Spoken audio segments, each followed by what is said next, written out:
О, опять читает. Ужас, сеньор Кум. Сеньор священник, сеньор цирюльник, вы пришли. Слава тебе, Господи. Пожалуйста. Ой, поторопитесь, сеньор Кум. Ой.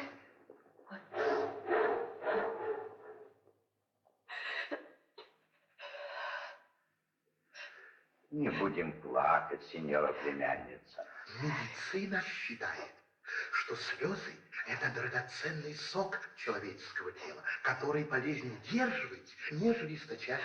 Как же ей не плакать, бедный, когда так печально переменилась вся наша жизнь. Проклятые книги загубили душу нашего сеньора.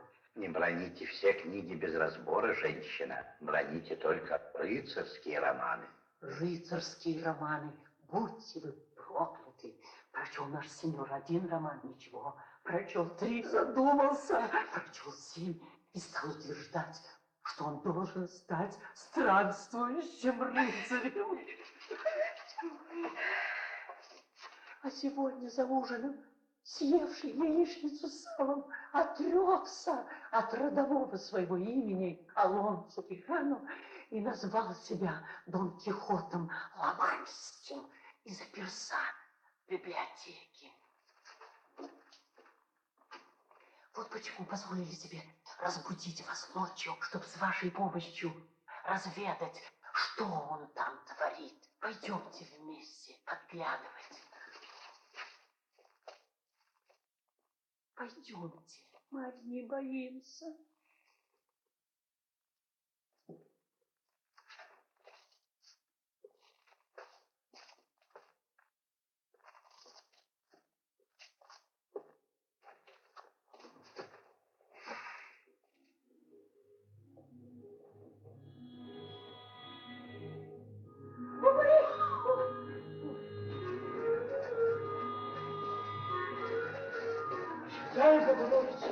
Откуда добыл наш бедняк рыцарский доспех?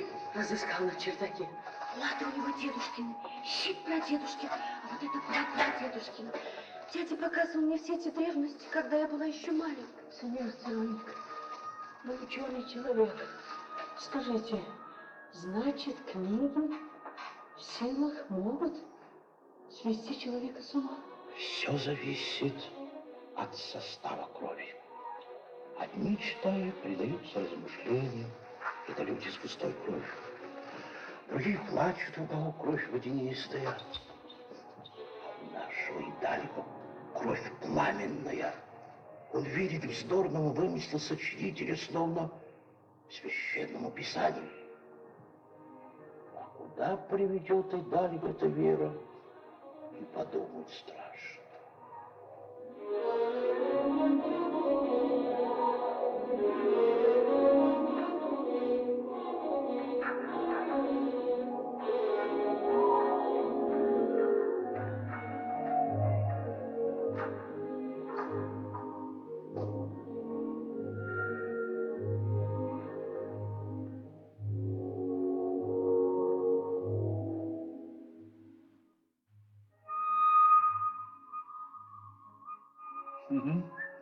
Я слышу звуки труб. Сейчас опустят подъемный мост, и Дульсинея выйдет на балкон. Куда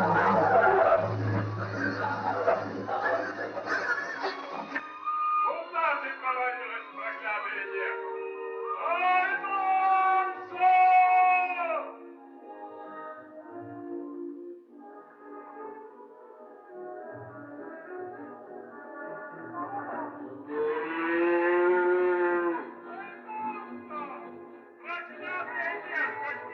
Сеньор Кихано, как рано вы поднялись, словно простой мужик. Ой, простите мою дерзость, сеньор. Я хотела сказать, как птичка божья. А у нас такая радость, сеньор. Корова принесла 2 телят сразу, а вы такие здоровенькие, вот только худенькие, как ваша милость.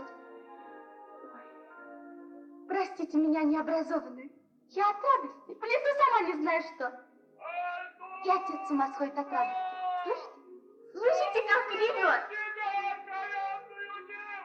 Бегу. До свидания, сеньор. До свидания,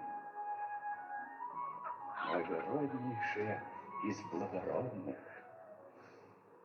Невежды считают, что ты простая крестьянка. Ты прекраснее и добрее всех принцесс. Книги открыли мне истину. Ты не Альдонса, ты Дульсинея. Злой волшебник по имени Фристон околдовал тебя. Клянусь, что не вложу меча в ножны, пока не сниму с тебя чар. О, любовь моя, единственная, Дульсинея Таморская.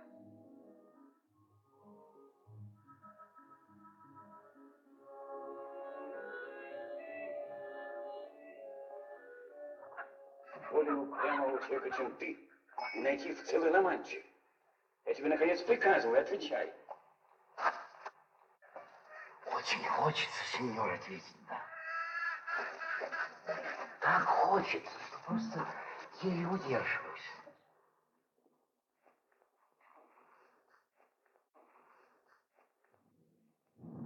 Скажите мне несколько слов на рыцарском языке, и я соглашусь, пожалуйста.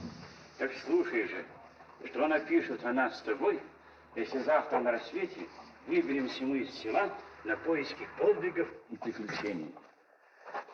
Едва светлокудрый Феб уронил на лицо посветлевшей земли золотую паутину своих великолепных волос, едва птички согласно пропели в лесах, приветствуя румяную богиню Аврору,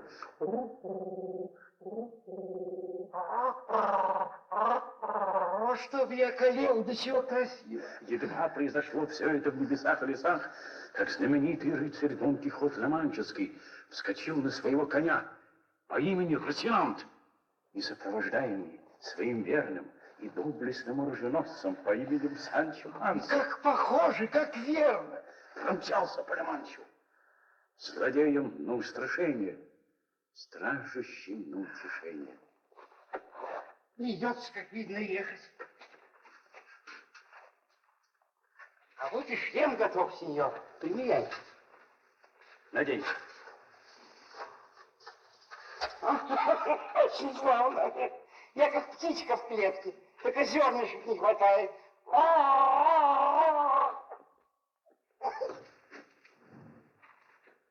Сядь на пенек. Сел.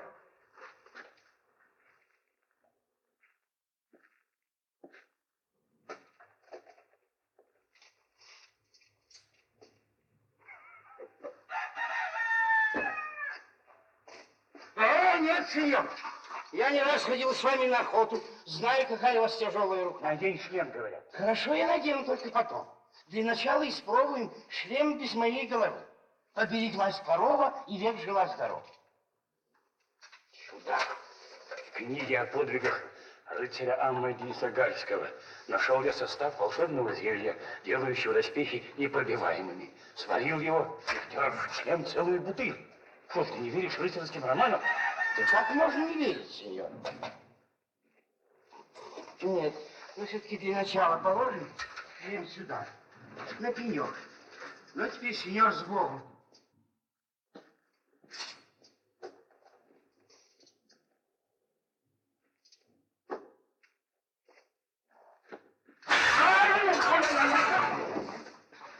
Сеньор, вы не обижайтесь, а только я не поеду. Подумать надо, не обижайтесь, сеньор.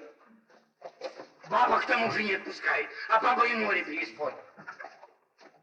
А к тому же неизвестно, какое вы мне положите жалование. Есть о чем говорить. Да я назначу тебя губернатором первого же острова, который завоюю. И месяца не пройдет, как ты будешь управлять на своем острове и издавать законы. Вот этого мне давно хочется. Есть и пить на золоте. И есть и пить мне тоже хочется. Эх, была не была. Когда ехать, сеньор? Завтра на рассвете.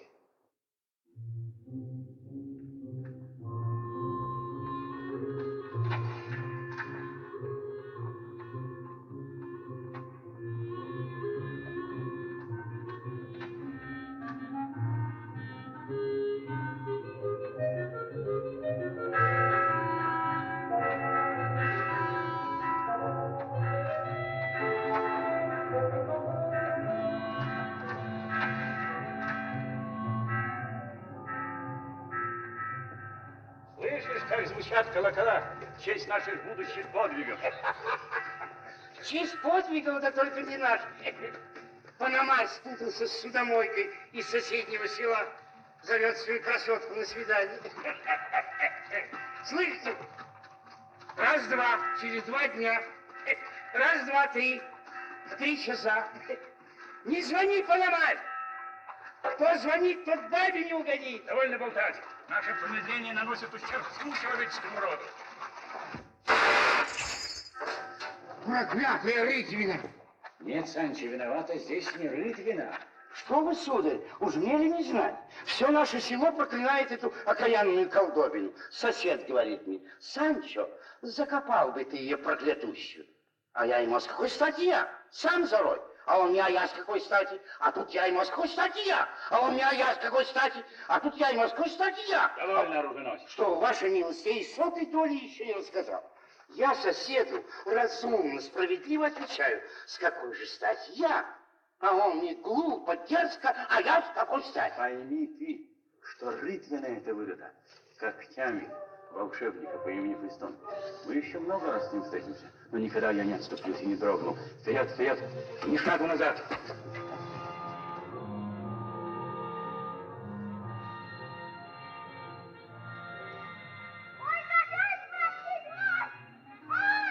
Слышишь? Слышишь, Санчо? Слышу, сеньор. Повернем в сторону, а то еще свидетели попадем. Со мной, нечестивец, там плачут. Разбойник! Убийца! Левая овца! Что это за праздник, негодный бойец? Отвечай, безумная!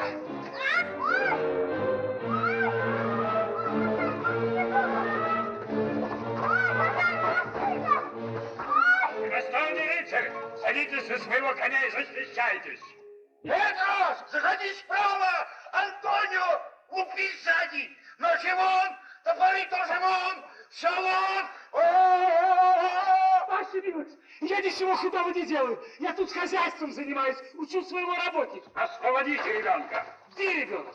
Ваша милость, это вовсе не ребенок, а пастух. Ну? Понимаю, ваша милость. Освобождаю, ваша милость. Иди, Андрес, иди. Ступай, голубчик. Ты свободен, сеньор Андрес. А жалование? Какое жалование? Знаю я вашего брата, пастушонок. За сколько месяцев тебе не плачено? За 9, сударь. Брут! Почти немедленно. Не дома, сеньор рыцарь, денежки-то, а то бы я сразу расплачусь своим дорогим Андресом. Пойдем, мой ангелочек. Клянись, что расплатишься ты с ним. Клянусь, Покрепче. клянусь всеми святыми, что я рассчитаюсь своим дорогим Андресом. Пусть я провалюсь сама, если он хоть слово скажет после этого против меня. Клянусь раем Господним, останется он доволен. Хорошо. Ваша честь, ваша честь! Раз уж вы заступили за меня, то не оставляйте, а то хозяин берет на меня тоже как с великомученика. Я боюсь остаться тут. Не уезжайте. Не бойся, сынок. Хозяин твой поклялся всеми святыми, что не обидит тебя. Не станет же он губить свою бессмертную душу из-за гроша. Сколько живу на свете, еще никто за меня не заступался.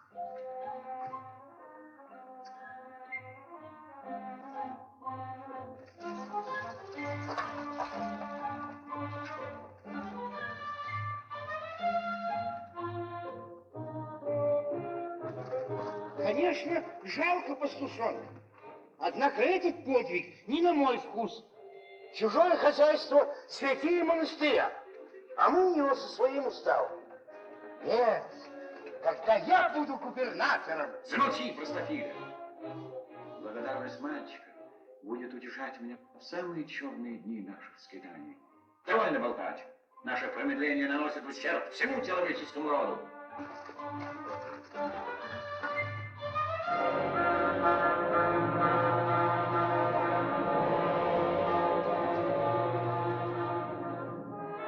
Приготовься, Санчо. Мы заехали в местность, где уж непременно должны водиться драконы. Почуяв рыцаря, хоть один да выползет, и я прикончу его. Драконы? Фу, гадость какая. Я уже и то не терплю. А тут, здрасте, вон какой гад. Может, не встретим, а? Встретим. Слышишь?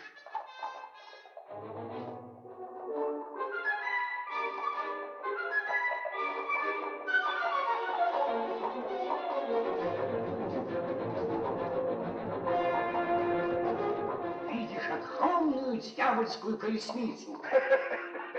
Ваша честь, это карета. Стойте! Стойте! О, прекрасная дама, признайтесь Дон Кихоту Ла-Манческому, не боясь своей стражи, вы пленница? Увы, да, храбрый рыцарь. Вперед, мой благородный скакун! Вперед, за Дульсинею Девонскую! Оставайся!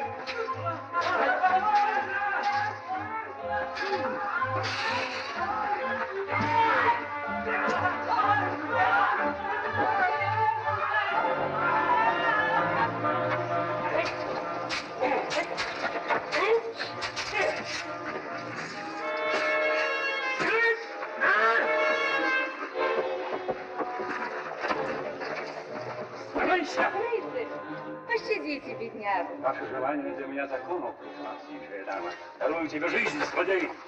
Но при одном условии. Ты отправишься к прекрасной, несравненной Дульсинее Тобольской. И, преклонив колени, расскажешь ей, даме моего сердца, о подвиге, который я совершил в ее честь. А это далеко? Мой оруженосец укажет ему дорогу, о прекраснейшая дама. Великодушно ли, рыцарь, отнимать у меня самого надежного из моих слуг? Сударыня, это ваш слуга? Но вы сказали, что вы пленница. Да, я была в плену, в дорожной скуке. Но вы освободили меня, и я придумала, как нам поступить. Дамой вашего сердца буду я. Тогда слугу никуда не придется посылать, ибо подвиг был совершен на моих глазах. Угу. Соглашайтесь же. Неужели я недостойна любви? Посмотрите на меня внимательней. Ну? Ну же!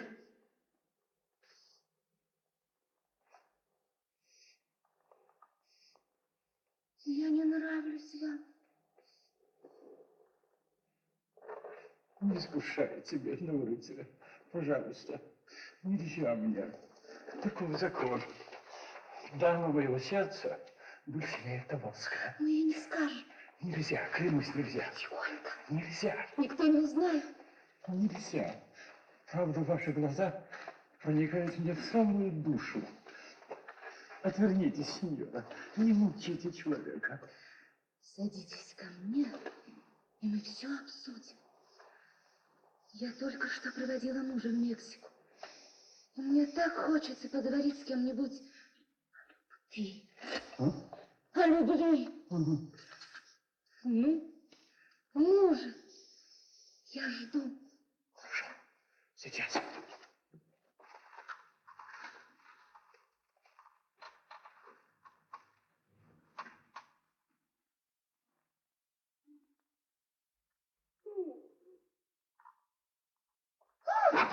Нет, ни за что!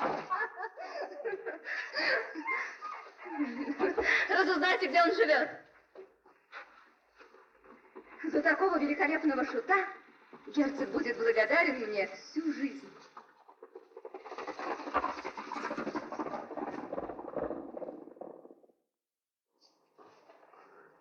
Бедный дядя. Как давно он уехал из дома? Что ни день, то новые вести о нем. Прославился на всю Испанию. Напал на неизвестного целунника и отобрал тазик для бритья. Зачем? Я отдал бы сеньору свой подержанный совершенно добровольно.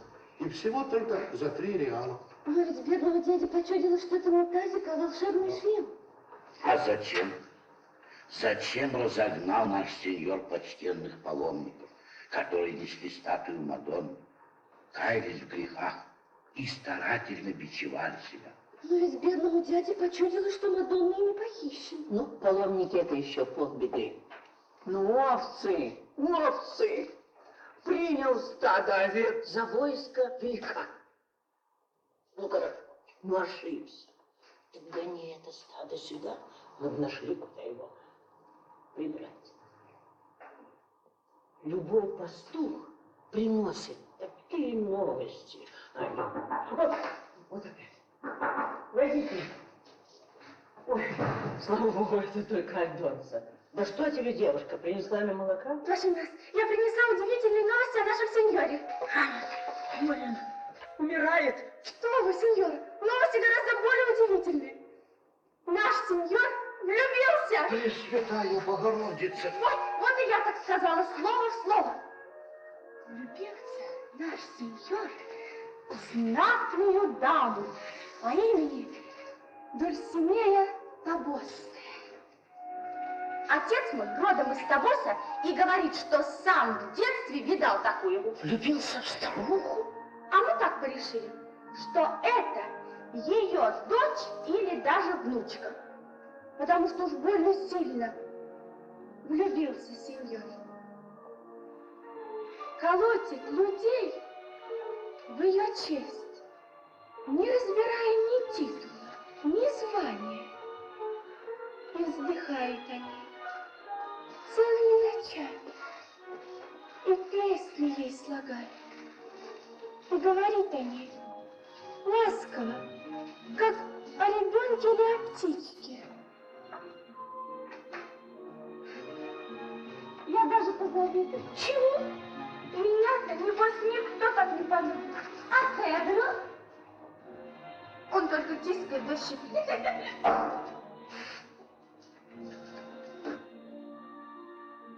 Счастливая Дульсинея Табосская.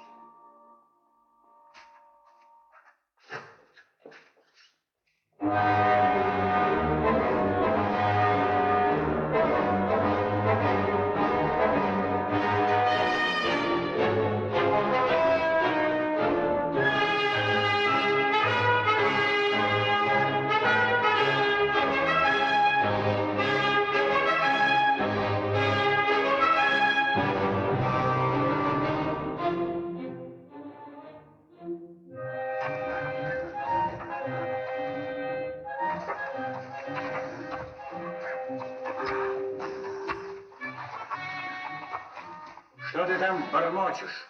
Я считаю, сколько мы с вами в пути, сеньор. И сколько выходит? Если по колотушкам считать, да по синякам, да по ушибам, да по всяким злоключениям, то 20 лет никак не видно. Рыцари не считают ран. Сеньор, а где же, простите меня, дерзкого тот остров, где я стану губернатором? Все деремся мы, да сражаемся, а награды не видать. Чем я виноват, что искалечил Христом человеческие души куда страшнее, чем полагал я, сидя дома?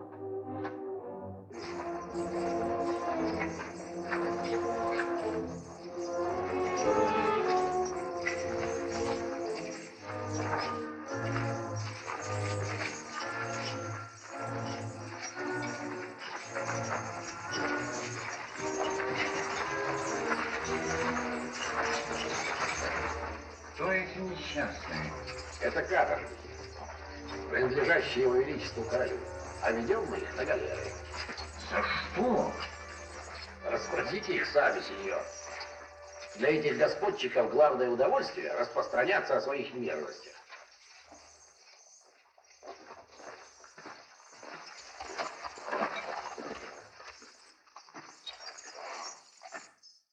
За какие грехи вы попали в такую беду, бедняга? Меня погубила любовь к корзине с бельем. Я прижал ее, мою любимую, к сердцу, а хозяйка корзины подняла мой. И злодеи разлучили нас. Проклятие!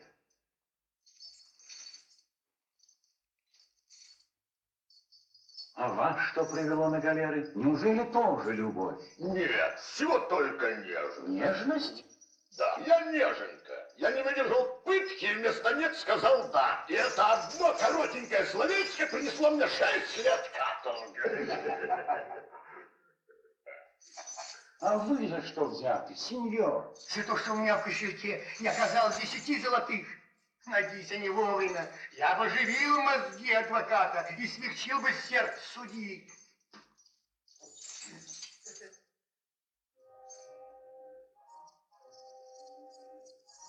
Сеньоры конвойные, я расспросил этих людей, и не следует идти на галеры. Если бы у этих бедных были сильные покровители, то судья отпустил бы любого из них на свободу. Правильно, как в Писании. Уж не с каторжников ли он, а? Все понимаете. А не найдется ли вашей милости покровитель для нас? Найдется. Я отпущу вас на свободу.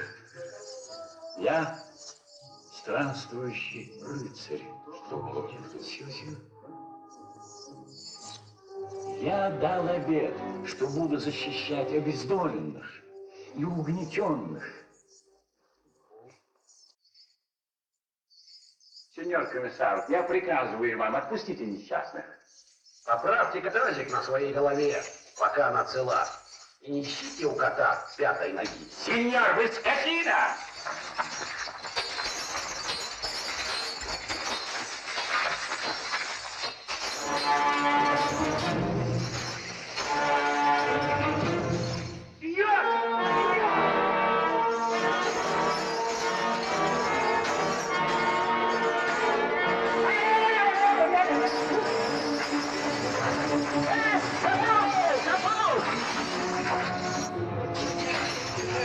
Погодите, послушайте.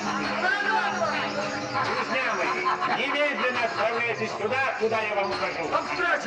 Я посылаю вас к даме моего сердца. Вы ей расскажете о том подвиге, который я совершил в ее честь. Друзья мои, я дал вам свободу. Неужели вы так неблагодарны, что откажете мне? Сеньор, вы знаете, что такое виселица? Благодарность сильнее страха. Благодарность. Освободите одного меня, я бы поблагодарил, а ты всех разом. Устраиваешь побег, а правил не знаешь. Ему кажется, всех ногой отбьют.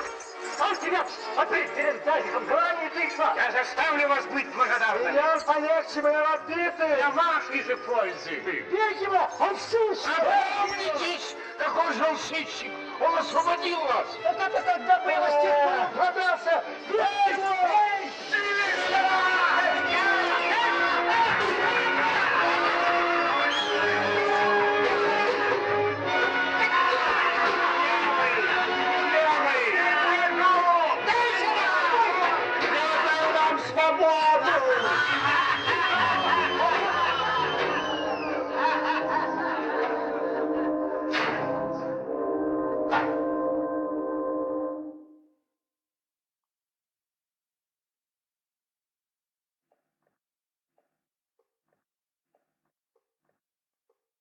Сеньор, об одном прошу вашу милость.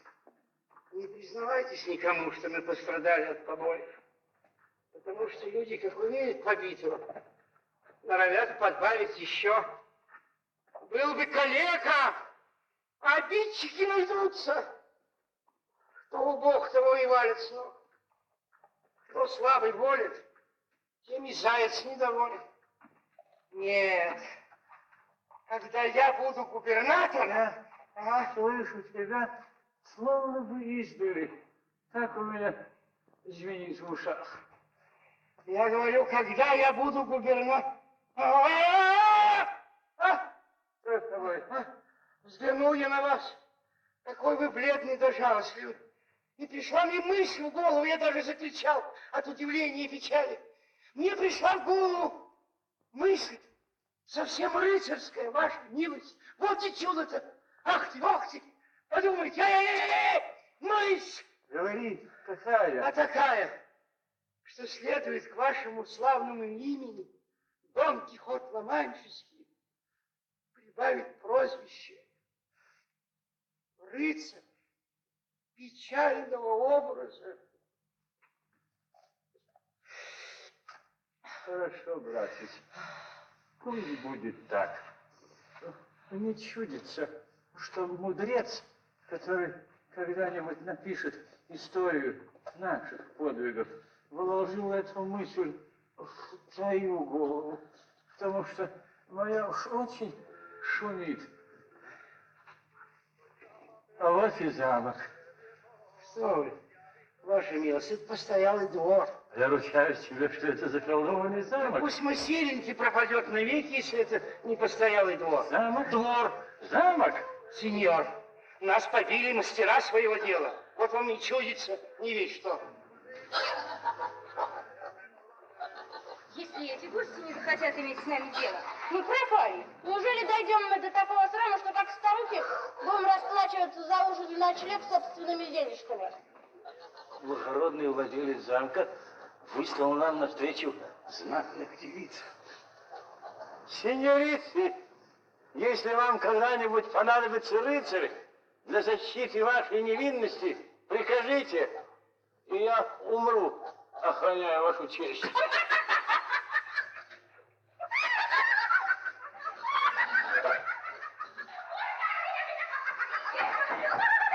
Приехал за тобой потешный безумие! Могу менять космику! Мешай людям работать. Таких сумасшедших даже при дворе не найти! Он назвал нас невинными и знатными девицами! У тебя пятый туз в колоде.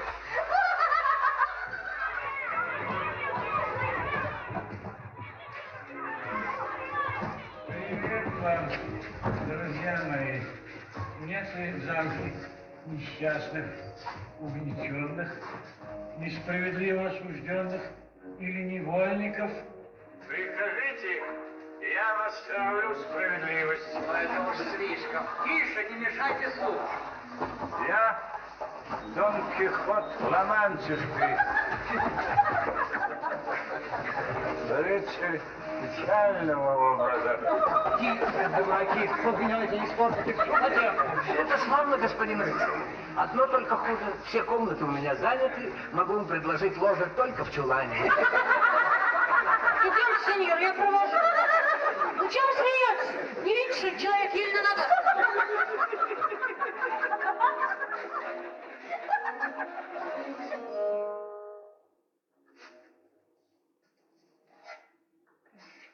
Кто же так избил беднягу? Никто, дочка. Господин мой просто слетел со скалы. И все тут. Его не побьешь, нет. Он каждому даст сдачу. Нет, ну почему меня полагается слушать? Я судья. Я придумал такое, что от дурачка живого места не останется со всей его справедливостью. Нет, давайте по-моему. В дороге нет большего потехника, чем я. К черту добродетельного рыцаря. По-моему, нужно его... Нет! Мы сделаем так. Проклятый Виктор нас влюбляется во всех самых славных парней и при этом совершенно бесплатно. Давно пора проучить ее. Ее теперешний возлюбленный погонщик мулов ночует тоже в чулане. И мы... Сеньора, оставьте мне немножечко этих примочек. Вы тоже упали со скалы? Нет, но когда я увидел, как падает мой господин, меня тоже всего перетряхнуло. Ой. Это бывает. Я очень часто вижу во сне, что падаю с башни. Потом весь день хожу как разбитый. Ты с ним шепчешься?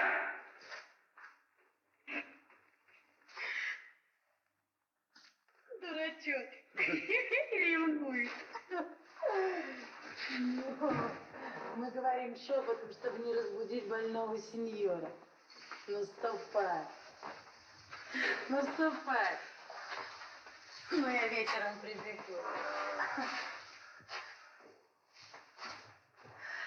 Ой, конечно, приятно, когда ревнуют.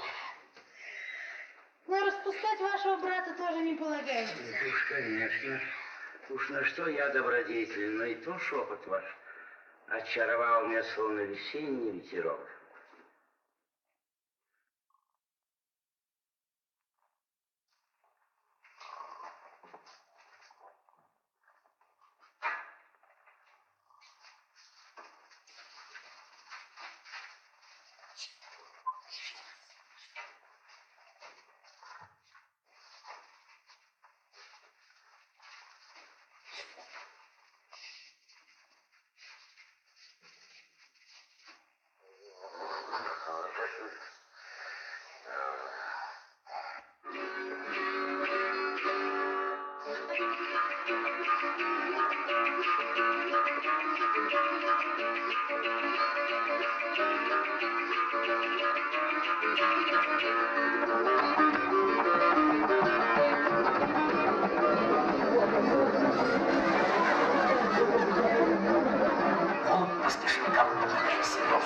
Задержите его хоть на минуту. Дайте рыцарю разогреться. Подожди ты. Правда ли говорят, что купил ты мула с таким норовом, что никто не может его нанимать? Чистая правда, ваша милость. Да он меня довел до того, что мой нрав стал тоже просто дьявольским. Обсудим, как помочь твоему мулу.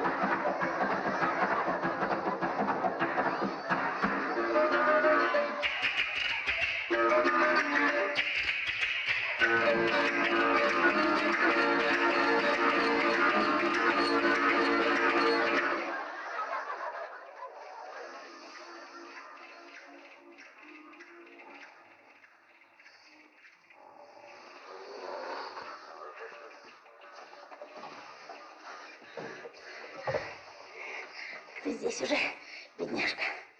Опередил меня, дурачок. А я думал, что ты все работаешь. Наказываешь своих мулов за непослушание. Что с тобой? Почему ты обнимаешь меня так осторожненько? Графиня, какая высокая милость. Что с тобой? Почему ты так вежлив? Вежливость моя вызвана верностью. Я люблю другую. И рыцарская верность мне разрешает только отеческое объятие.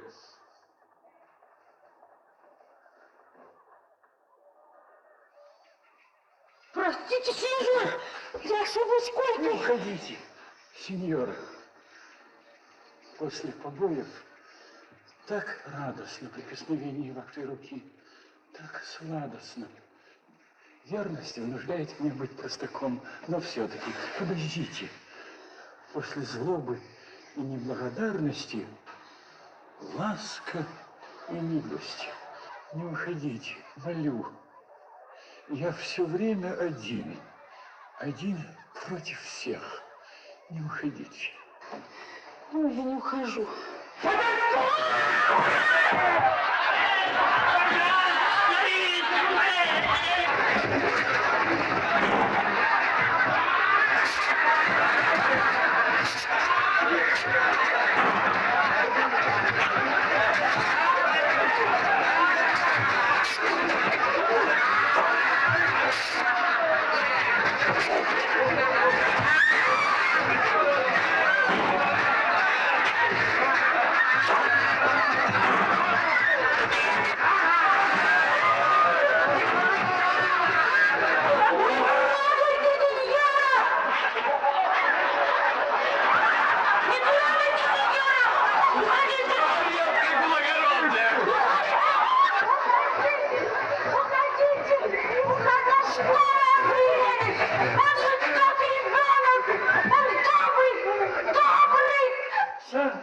Санчо! Ну теперь ты видишь, что такое благородная кровь? Вроде графа, владелица замка, сражалась за меня как рыцарь. Ваша честь, это не дочь графа, а прачка. И тебя? Пресвятая Дева, что и меня? Околдовал проклятый престол. Очнись в заколдованном замке. Слышишь? Шепот, шорох, дьявольское хихиканье. Берегись, Христом! Вперед, ни шагу назад.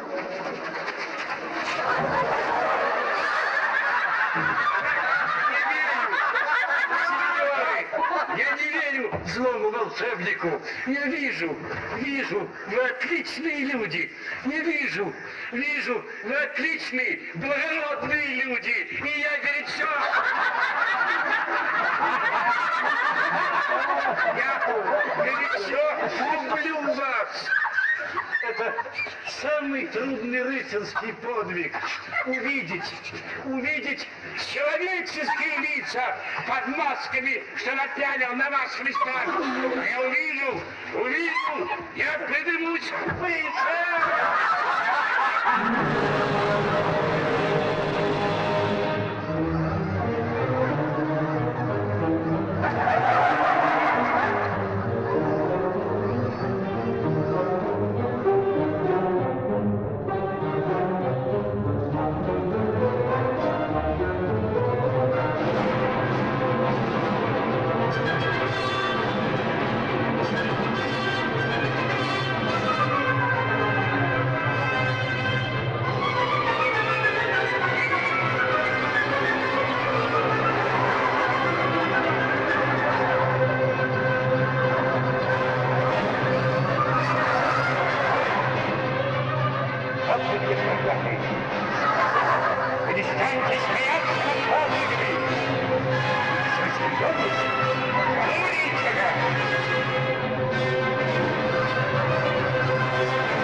человек наш сеньор. Пока его лупили да обижали на большой дороге, был он здоров, как жаворонок. А привезли домой Захара. Это к добру. Он присмиреется.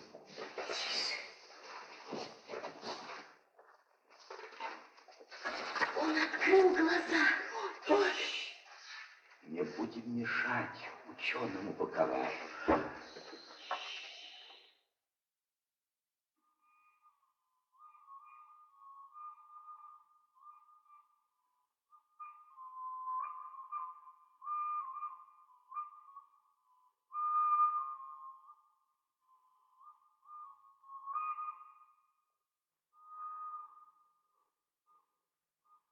Сеньор, вы меня узнаете? Вы Самсон Караско, сын Вартоломео Караско из нашего селения. Вы студент. Пока вы хворали, я вернулся из Саламанки бакалавром. Поздравляю вас. И заодно поздравьте самого себя, сеньор. Я вернулся нашпигованный последними медицинскими открытиями, словно бараний окорок чесноком. И вы занялись моим лечением. Да, по просьбе вашей племянницы, сеньор Кихан. Подумать только! Этот неуч цирюльник, он пускал вам кровь по понедельникам. Тогда как наука с точностью доказала, что это нужно делать только по четвергам. Ну вот вы здоровы. Густота крови исчезла, и, следовательно, понятия здравы. Ну вот теперь вы никуда не уедете из дома. Уеду, едва окрепну. Сеньор. Промедление нанесет ущерб всему человеческому роду. Сеньор, послушайте человека, имеющего ученую степень. Времена странствующего рыцарства исчезли. Их нет, они выдались, умерли, пошли. Наступило новое время, сеньор. 1605 год. Шутка сказать. Как в этом году, как в прошлом и позапрошлом, как 100 лет назад, несчастные зовут на помощь, а счастливцы зажимают уши. И только мы, странствующие рыцари... А сколько вас? Не мое дело считать. Мое дело сражаться. А я не выпущу вас.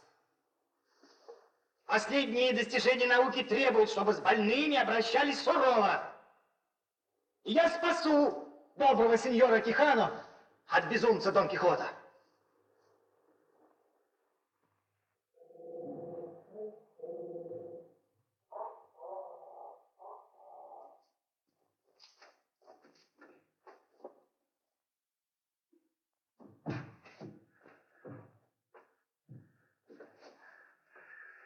Санчо, я не могу больше ждать.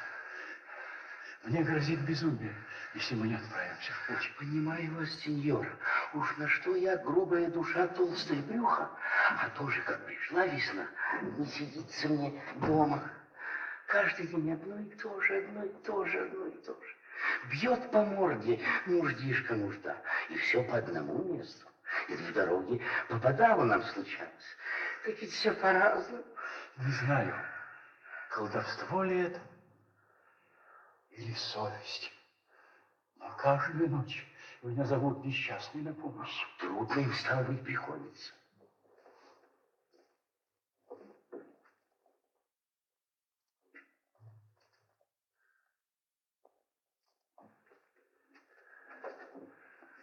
Завтра на рассвете, будто нечаянно, проезжая мимо ворот.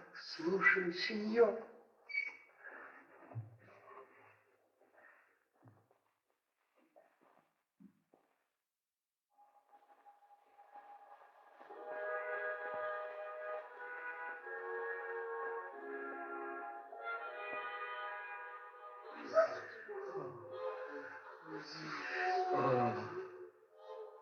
Кто это? Бедный старик, которого выгнали из дома за дом. Я сплю сегодня в собачьей конуре, и некому заступиться за меня. Кто это плачет? Рыцарь, мой жених уехал в город за обручальными кольцами, а старый сводник ломает дверь в моей комнате. Меня продадут. Рыцарь, рыцарь, о, рыцарь, рыцарь, нас продали в газету. Такие худые, что он не ест, а заставляет работать. Спаси нас. Мы невинно заключенные напоминаем тебе свободному. Мы в оковах. Слышишь? Ты свободен? Мы в оковах. Ты свободен. Мы в оковах. Один,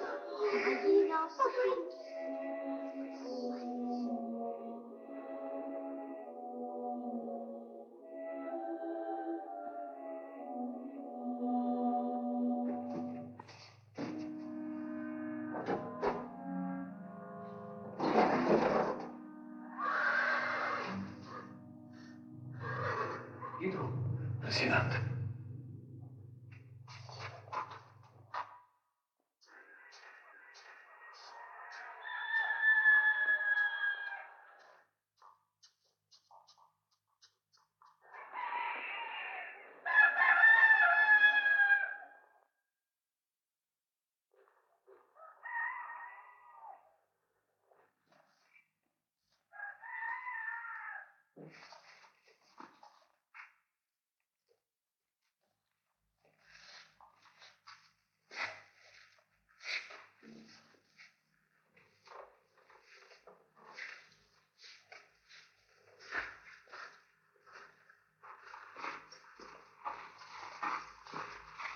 Вы упрямый, сеньор, но и я тоже. Тревога! Пусти! Наука не может допустить, сеньор! Тревога! не губите меня, дядя! Сеньор, идите домой. Куда вам ехать в ваши годы? Утро такое холодное. Сейчас я вас напою парным молочком. Вот, идемте. Все. Никуда мы не уедем. С великанами, пожалуйста, ты не справишься. А вот пойди-ка со своими. Ну, чего вы ждете? Чудо! В 1605 году чудес не бывает.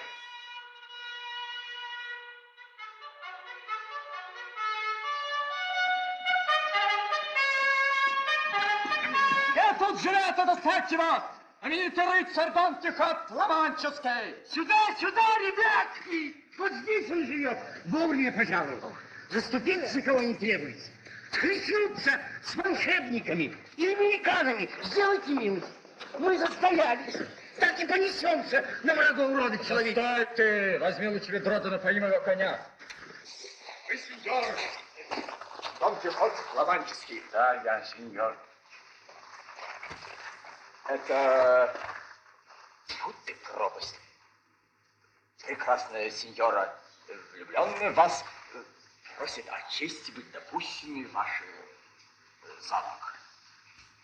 Что прикажете ответить? Простите.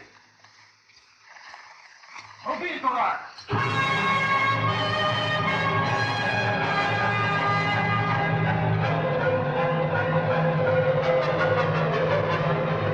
Вот это и есть семейка Кузька!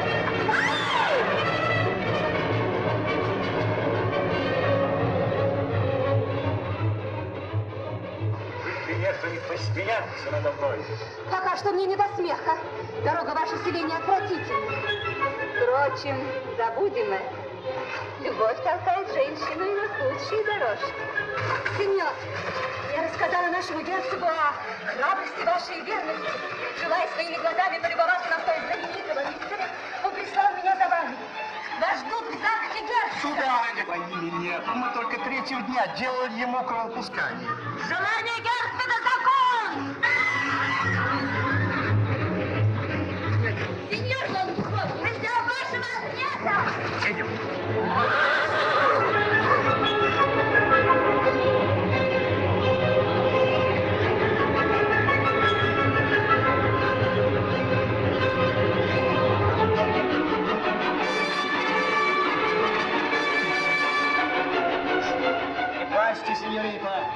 куда бы его ни увезли, я верну его домой. Мы в Саламарке не такие штуки проделывали.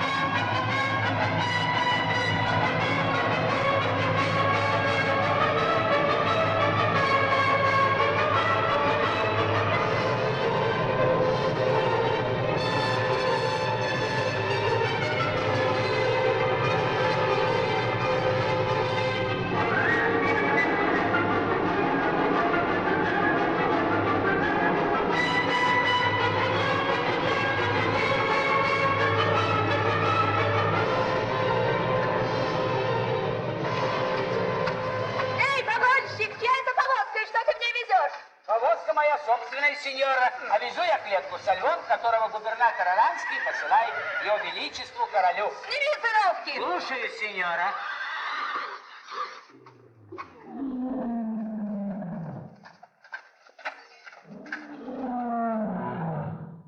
Великолепный зверь! А ну-ка, сеньор, покажите нам свою храбрость, сразитесь со львом. Что вы делаете, сеньора? Не подсадоривать надо рыцарей, а успокаивать. Не бойся, деревенщина, я лучше знаю господ мужчин. Они безудержные и храбры с дамами, но львиные когти их отрезвляют.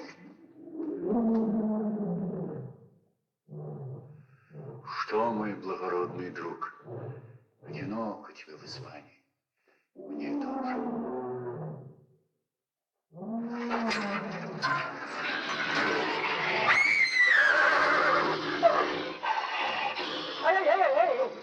Мы понимаем друг друга, а злая судьба заставляет нас драться насмерть. Как? А, спасибо. Теперь я уже совсем поправился. Но я за последнее время очень много думал, пока хворал. Школьник, решая задачу, делает много ошибок. Напишет, сотрет, опять напишет, пока не получит правильный ответ, наконец. Вот так и я совершал подвиги. Главное не забиваться в угол трусливо. Подвиг за подвигом, вот и не узнать мир.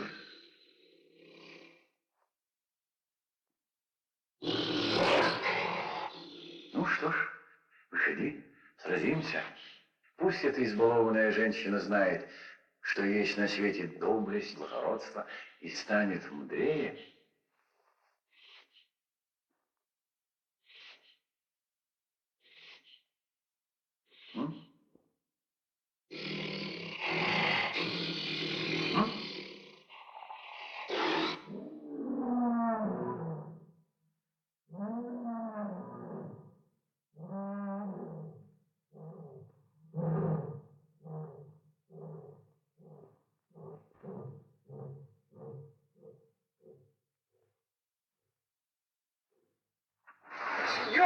Сеньор, не спорьте, лев дело понимает. Такую сеньору и конец света не вразумит. Что не наши подвиги? Эй, храбрецы! Опасность миновала! И отныне рыцарь печального образа получает еще одно имя. Рыцарь Львов.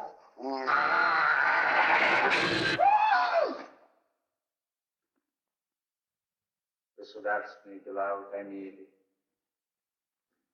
Наступает час беззаботного веселья. Чем мы займемся? Старым благородным дураком, верующим в то, что на свете существует справедливость. Дон Кихот Ла-Манческий приготовлен к аудиенции? Вполне, Ваше Высочество. Может быть, надо его еще раз горячить? Ваше Высочество, его старомодные добродетели всегда наготове, будто струны арфы. Только дотроньтесь, сыграют. Многие храбрецы теряют голову, приблизившись к трону. Он не испугается. Дон Кихот всегда остается Дон Кихотом. Вот что особенно смешно, Ваше Высочество. Любопытно. Пусть войдут придворные.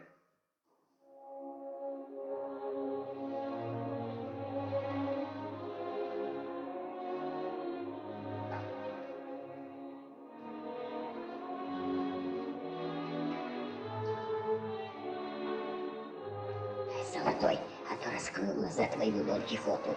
Испугался нового шута? Не боюсь я нового шута, ибо новых шуток нет на свете. Есть шутки о желудке, есть намеки на пороки, есть дерзости насчет женской мерзости, и все. Дон Кихот Даманческий и его оруженосец Санчо Панса.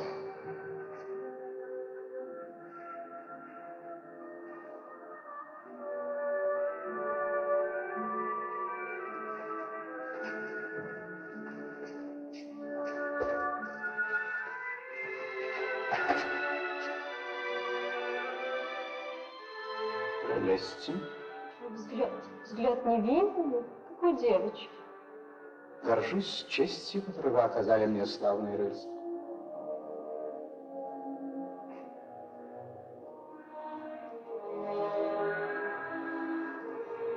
Сеньоры, занимайте гостей.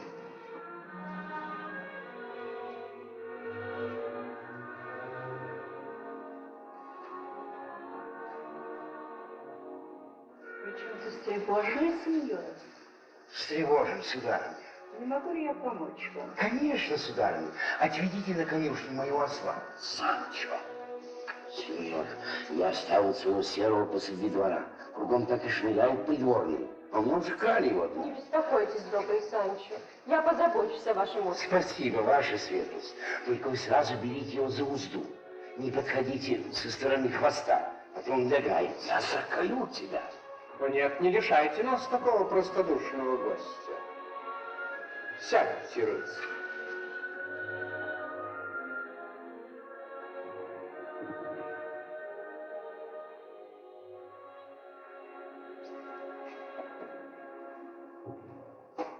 Бои с волшебниками и великанами должны были утомить вас. Что вы, ваша светлость, утомительно сидеть сложа руки, когда дороги Испании полны нищими, а селения пустынны. Только и отдыхаешь, пока сражаешься. И многих вы спасли от нищеты и горя. Нет еще, ваша светлость. Но видит Бог, я старался по мере своих сил. Дорогой рыцарь, забудьте о дорогах и селениях. Вы приехали в замок и окружены друзьями. Поведайте нам лучше, почему вы отказали прекрасной Антисидоре во взаимности?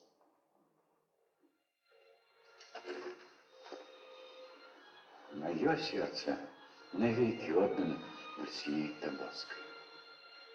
Мы посылали в Табос, а Дульсинеи там не нашли. Существует ли она? Она зачарована. И никто, кроме меня, не знает, как она прекрасна и как несчастна.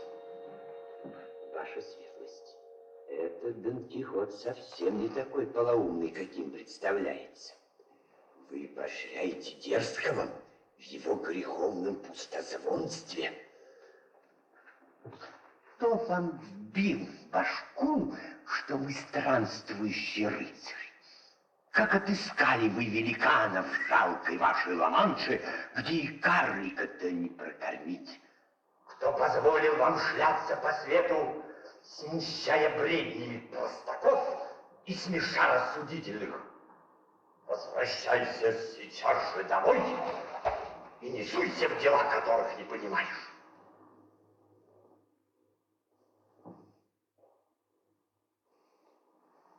Что ты знаешь, монах, кроме своей часовни? Выйди на свет Божий, оглядись. Властолюбцы карабкаются вверх по трупам, как по ступенькам. Алчные убивают из-за гроша. Клеветники жалят ближних, как гадюки. Я же хотел одного — всем делать добро и никому не причинить зла. И как раз меня ты и поносишь. Стрелись, монах. Благодарю вас, рыцарь. Ваша искренность приятно освежила нас. Санчо, говорят, вы хотите стать губернатором. Ваша светлость, кто вам рассказал? Вы были в самую серединку, как в воду смотрели. Очень нежелательно получить губернаторское местечко. Видите, Санчо Пансо после. Будет исполнена ваша светлость. Я сам провожу вас в покое, отведенные вам. Пойдемте, сеньор рыцарь. И вы, сеньор губернатор.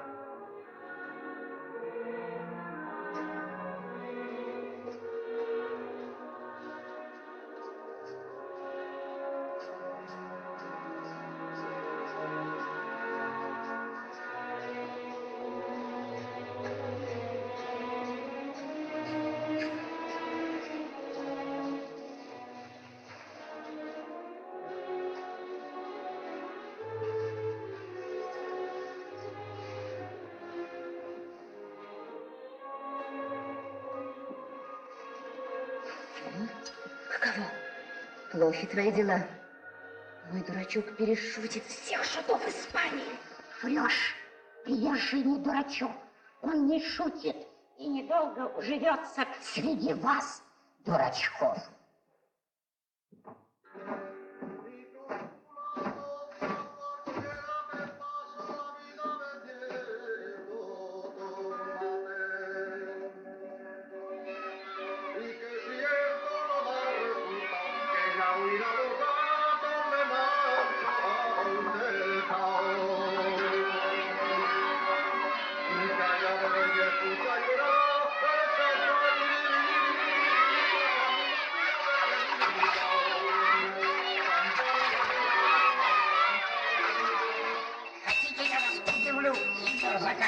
Прошу вас, сеньор хозяин.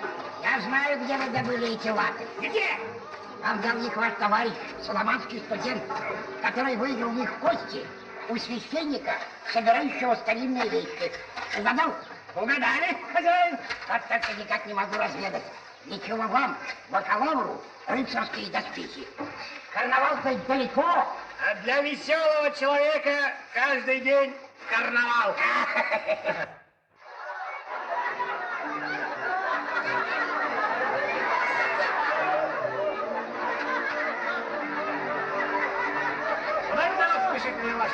На площадь. Сегодня к нам приезжает губернатор.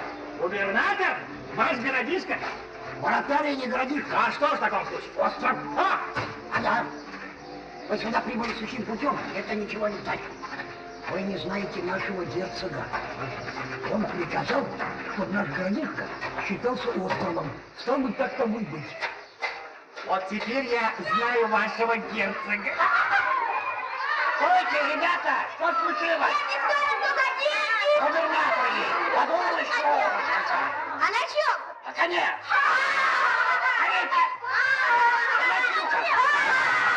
Не отвечай! Хочешь выпутать все бесплатно? Пошли, ребята! А как зовут губернатор? Сеньор Санчо Панса. Санчо Панса! Скорее, на площадь!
встречает слезами. А вы смеетесь, значит, рады мне. А когда губернатор сидит на осле, это весело. А вот когда осла сажает в губернатора, то уже не повеселит. А я объясню, почему я на осле. Потому что он невысок. На коне я еще чего доброго не услышал бы ваших жалоб. А ехать на осле все равно, что идти пешком. Вот я, вот земля, а вот вы, дорогие мои подданные.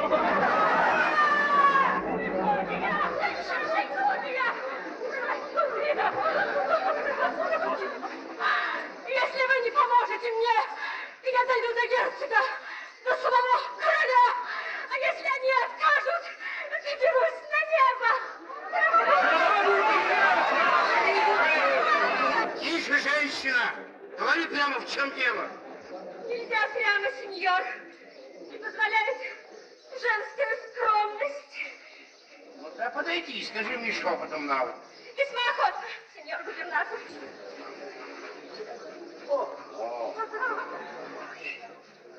Силком? Ты безобразник. Эй, ты пастух, не обидел эту женщину. Не оставайся. Нет, ваша милость, нет. Я была с ее стороны. А с моей стороны была только одна верность. Садитесь. Сейчас рассудим. Ваша, шел я по дороге и свернул вправо, потому что сеньора меня окликнула. Ну и, конечно, в это дело вмешался сатана. Неприятно, ваша милость! Ваша милость! Ваша милость!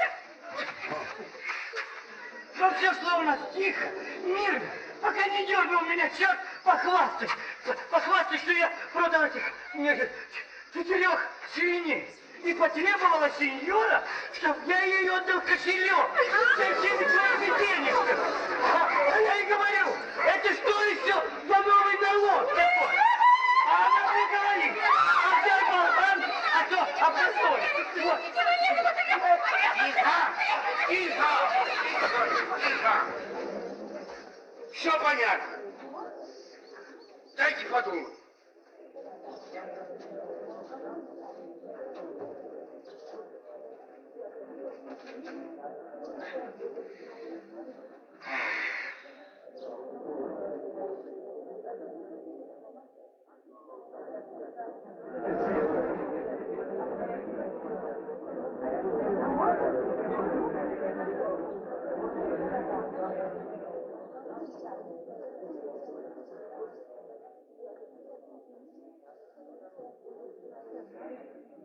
Пастух, отдай этой женщине кошелек.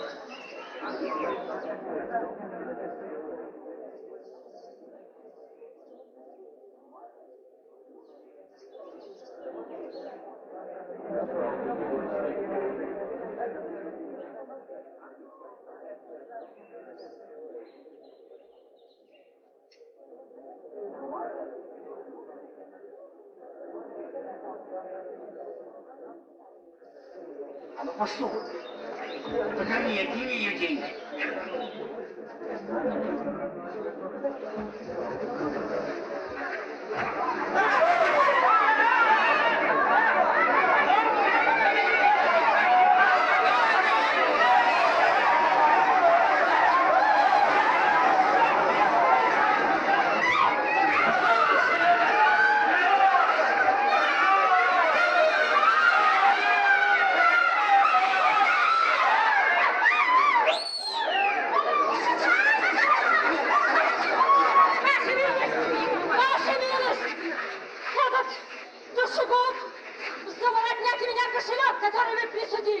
И удалось ему это? Да никогда! Скорее, жизнь она отнимет у меня, чем кошелек. Ни клещами, ни молотками, ни львиными когтями, ничем на свете не вытянешь из меня кошелька. Скорее душу вытряхнешь, чем кошелек. Покажите мне кошелек, почтенная дама. Вот он, сеньор губернатор. Да, пастух, не с места, а попалась голубушка. Если бы ты защищала свою честь хоть в половину той силы, что обнаружила, спасая кошелек, с тобой бы и великан не справился бы. А наступай с Богом, или вернее ко всем чертям не останавливай.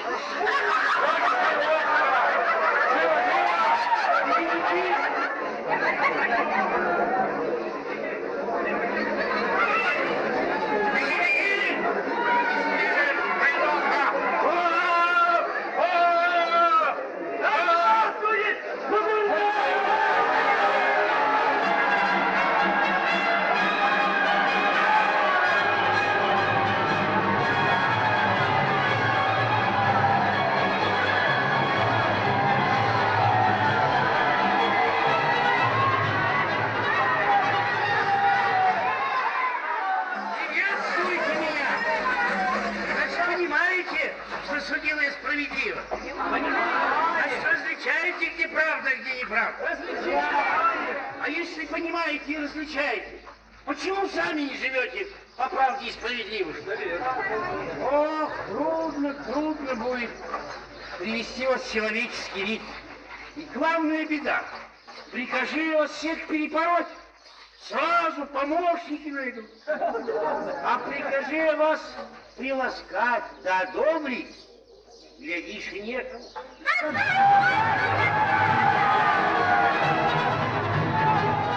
Спасибо.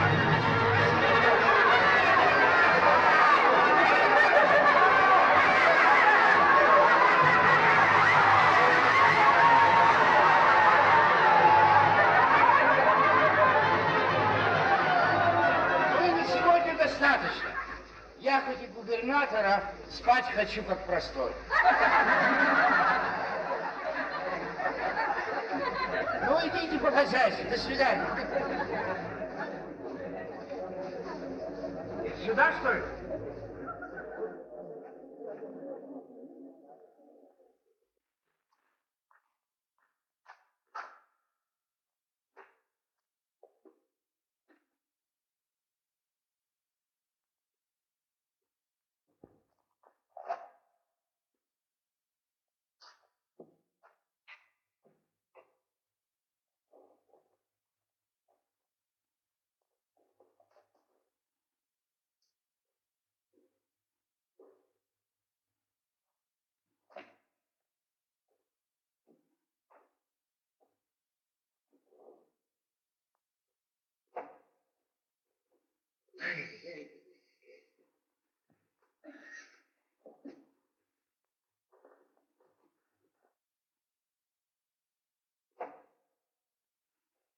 Ах, сеньор, за последнее время я так привык делиться с вами тяготами да заботами.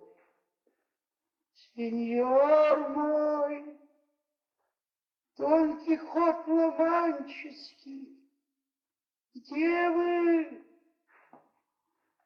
Санчо, трудно мне без тебя. Вот уронил я иголку, никак не могу найти проклятую. У меня чулок порвался. А прекрасная Альтисидора настоятельно потребовала, чтобы я явился к ней на рассвете. И я хотел, придя, снова сказать, до самой смерти буду верен Дульсинее Тополской. Не могу же я говорить столь прекрасные слова с дыркой на чулке. Ах, бедность.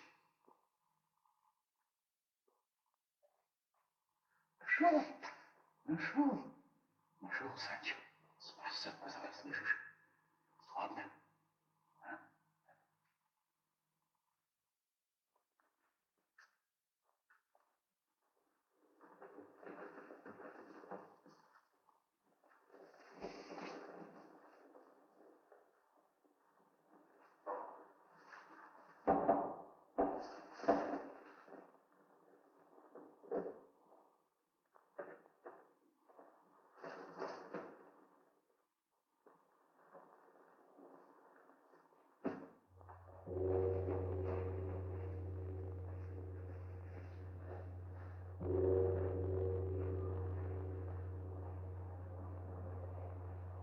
Кто скончался во дворце? Где твоя госпожа? В гробу. От чего она умерла? От любви к вам, рыцарь.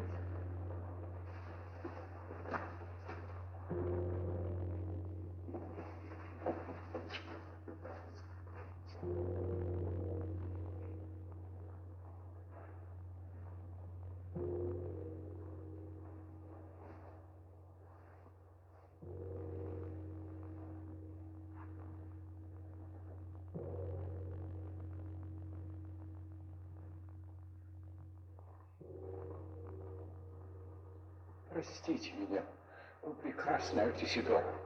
Я не знал, что вы почтили меня любовью такой великой силы. Мне жалко, что смерть не ответит, если я вызову ее на поединок. Я сразился бы с нею и заставил исправить жестокую несправедливость, принудил бы взять мою жизнь вместо вашей, молодой. Пусть утешит вас одно. Истинная любовь бессмертна.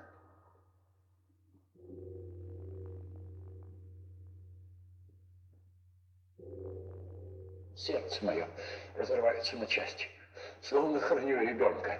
Но видит Бог, я не мог поступить иначе. У меня одна дама сердца. Таков рыцарский закон.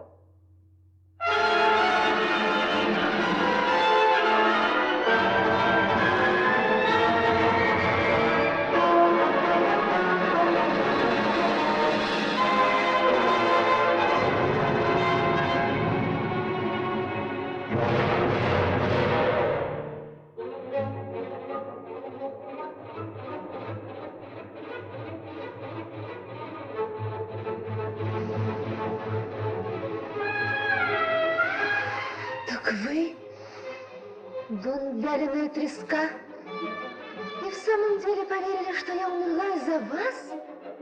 Дон Старый Пень, пух и прах разбитый и поколоченный дом.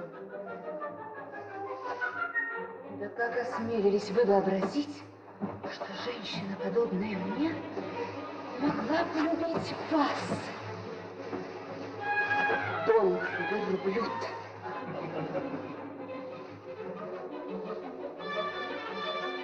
Не сердитесь, сеньор. Дон Кихот. Это шутка. Комедия. Как и все на этом свете. Ведь и вы настоящий мастер этого дела.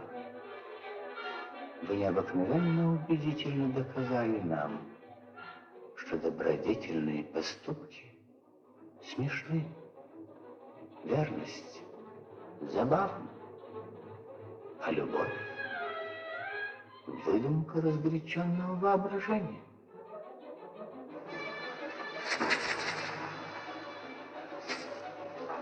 Что это? Деньги? Видите, рыцарь, вы честно заслужили эту награду. Разрешите оставить замок, ваша светлость. Дом сумасшедший.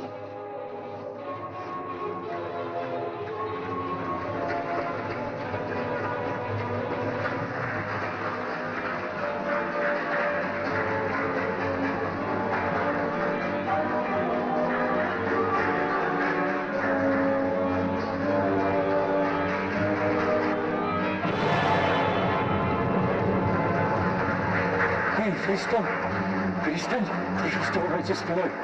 Я сегодня же найду тебя, и мы сразимся насмерть. Санчо! Санчо! Санчо! Где ты? Санчо!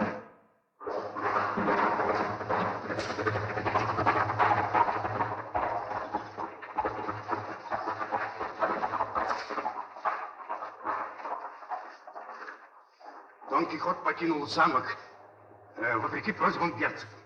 И вам приказано весело закончить шутку с островом Баратария. Весело? Весело.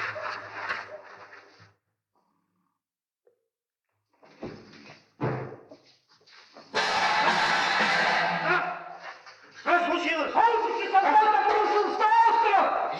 Солдаты! Боюсь! За мной! За мной! Вперед! За мной!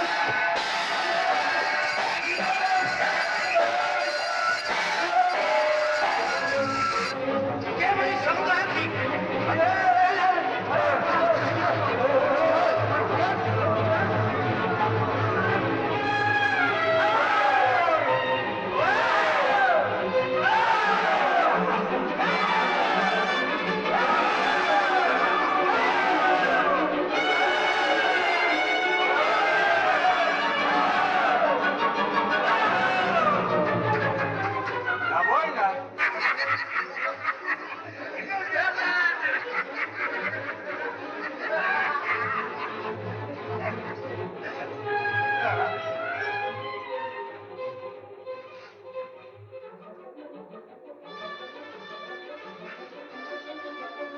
Ладно, ухожу.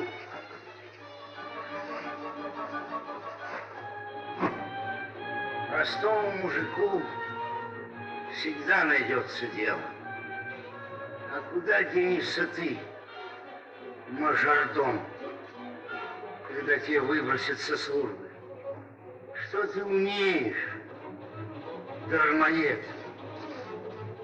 Лизоблюд! Назад!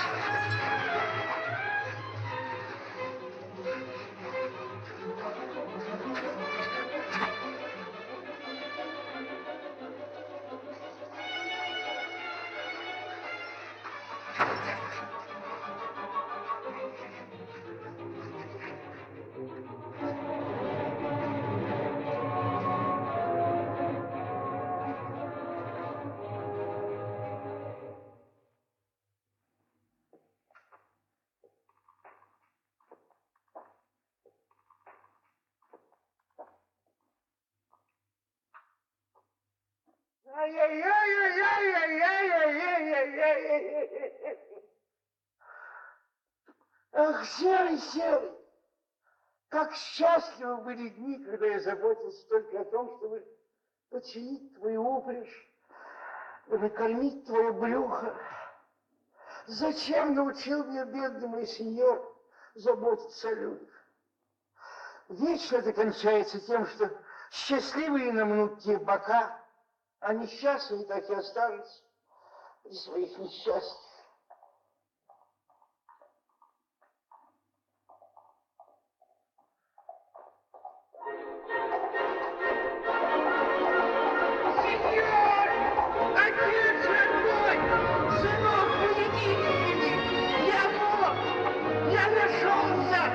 Губернаторство проклятое бросит!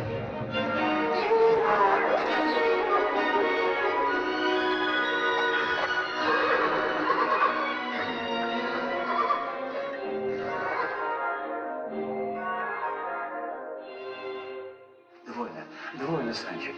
Не плакать, а радоваться надо. Вырвались мы с тобой на свободу. Свобода! Свобода! Величайший дар, посланный нам небом. Ради свободы можно и должно рискнуть самой жизнью. А рабство и плен — худшее из несчастья. На коней, Санчо, на коней престол бродит возле. Схватим его и освободим весь мир. Вперед, вперед, ни шагу назад.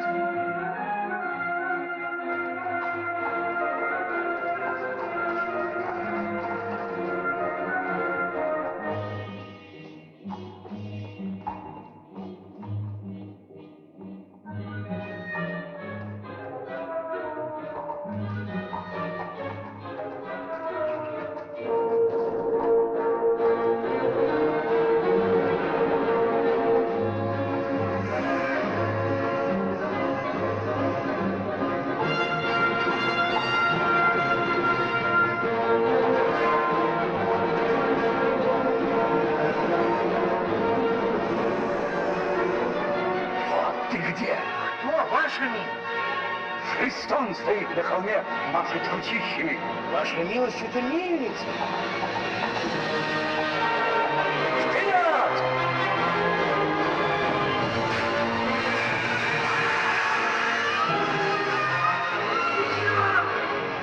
А я говорю тебе, что веруют людей. Не обманутся на маски, что накажутся на их добрые лица. И я верую,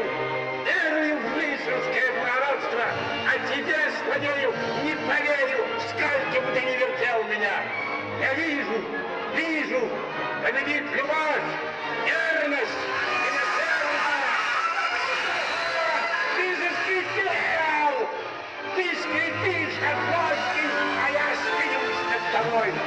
Я здравствую, люди, да погибнут собственные противники. Сеньор, вы живы, сеньор? Прямо говорите. Не бойтесь огорчить меня, сеньор. Вот чудеса-то. Верно говорят, не утонет утка, ее вертим ждет, сеньор. Но теперь вы видите, что это ветряная мельница. Это мельница. А я сражался с Христом, и он жив пока. Тут ты учили петуха молиться, а он все кукарекает. Все-то вы ищете волшебников, да рыцарей, а попадаются неучи, да бесстыдники. И кроме нас с вами во всей Испании не разыскать и завалященького странствующего рыцаря. Святая Дева, а это что же такое? О, слава, да не рыцарь! Я жду тебя, чтобы с оружием в руках установить, чья дама сердца прекраснее! Сударь, нельзя драться с больным. Мы только что схлестнулись с мельницей. Мы еще не твердо сидим в седле. Замолчи. Лучшее лекарство для рыцаря поединок. Ваше имя? Рыцарь белой луны! Из турок, что ли? Замолчи, неуч. У тех на вербене луна полумесяц. Выбирайте место, рыцарь, и начнем.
Самая прекрасная женщина в мире. Я не отрекусь от истины, хотя и нет силы мне ее защищать. Вонзай свой меч, рыцарь. Пусть цветет во всей славе красота Дульцинеи Тобоской. Единственное, чего я требую, это чтобы великий Дон Кихот удалился в свое селение на срок, который я укажу. Я победил! И по закону рыцарства вы не можете отказать мне в послушании.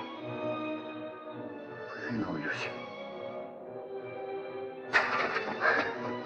Сеньор Бакалав! Бакалав, Самсон Караска!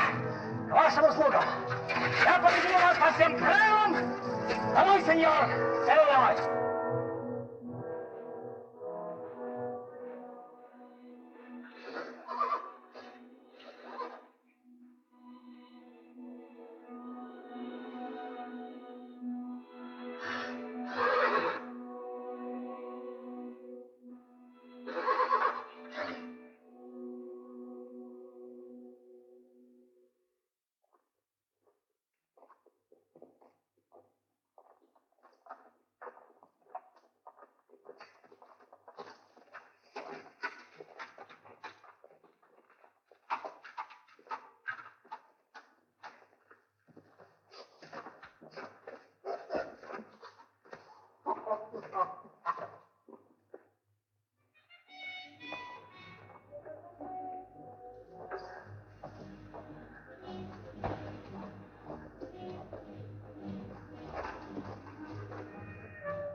жить, сеньор, как учат нас философы. Ничему не удивляться. Достойно пожилого человека, сеньор, чем вы заинтересовались? Достойно пожилого человека во всех случаях жизни сохранять философское спокойствие. Если выработаешь в себе философское спокойствие, то обретешь подлинную свободу.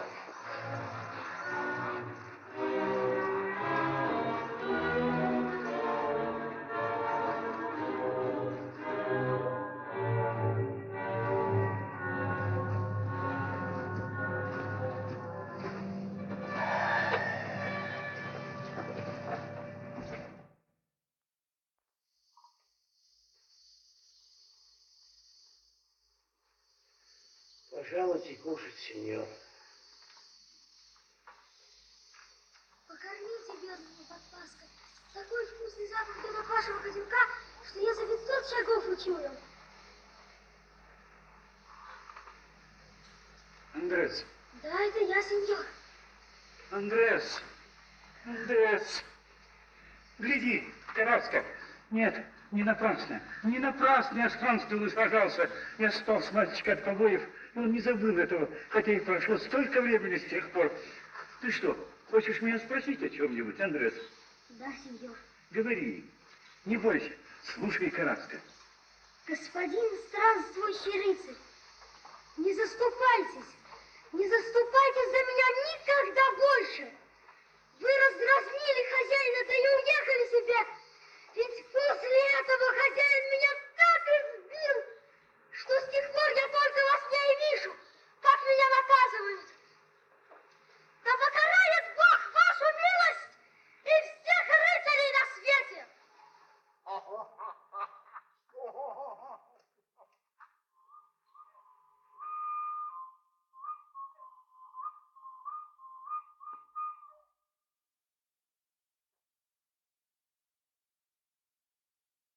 Вот и все, сеньоры. Вспоминаете меня на свой лад, как просит ваша душа. Пусть останусь я в памяти вашей не Дон Кихотом романтиком. Бог с ним. Не забывайте бедного Идальго, Алонсо Кихана, прозванного Добрым.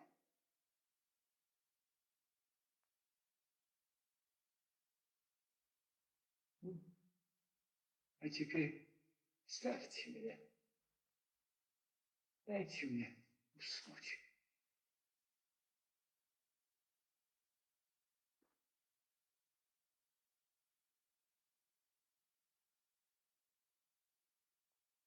Пульс не внушает опасений.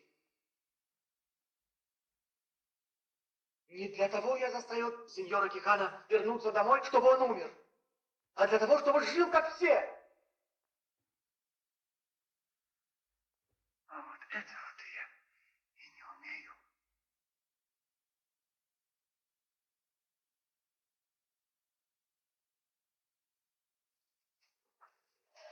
Не плачьте, батюшка. Я сама плачу с утра до ночи. Он был так добрый ко мне.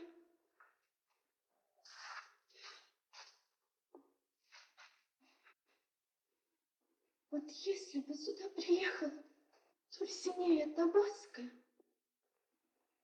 говорят, любовь чудеса делает.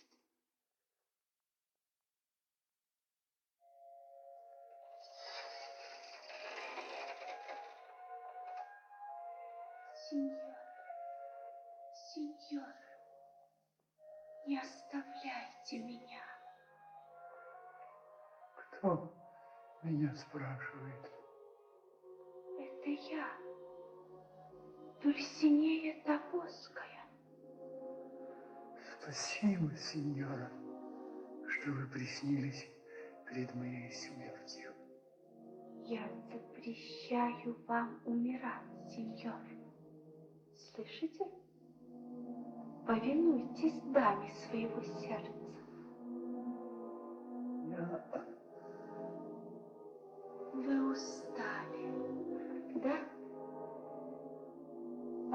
же я? А как же мы? Сеньор, голубчик, не умирайте, нельзя. Не бросайте нас, пожалуйста.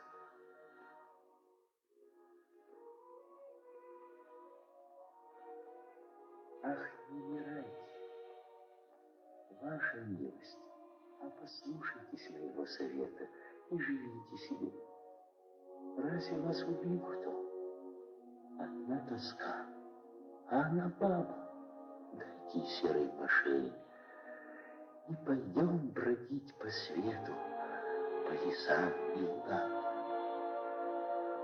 Сеньор, скажите мне хоть словечко на рыцарском языке, и счастливее меня не найдется человека на всей земле. Сражаясь неустанно, доживем мы с тобой, Санчо, до золотого века. Справедливость уничтожит корыстивые страсти. Вперед, вперед, ни шагу назад.